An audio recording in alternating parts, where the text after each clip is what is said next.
108 पे 108 पे लटके जावा सीधा 108 पे संजय यदुवंशी।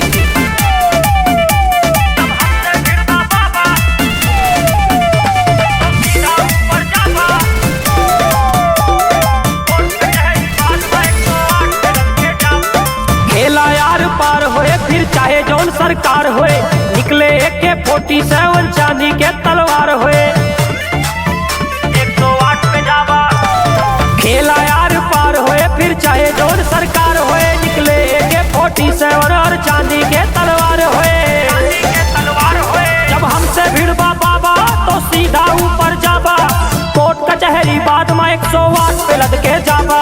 जब हमसे भिड़बा बाबा तो सीधा ऊपर जाबा, कोर्ट कचहरी बाद में 108 पे लद के जाबा। 108 पे 108 पे लद के जाबा सीधा 108 पे।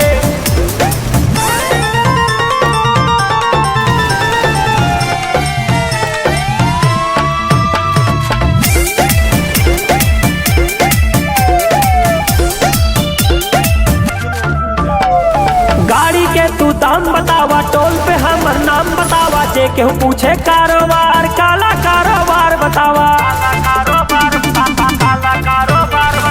गाड़ी के तू दाम बतावा, टोल पे हमर नाम बतावा, जे केहू पूछे कारोबार काला कारोबार बतावा। गलती से तो माफ करब गर जान जान टकरावा, गलती से तो माफ करब गर जान जान टकरावा।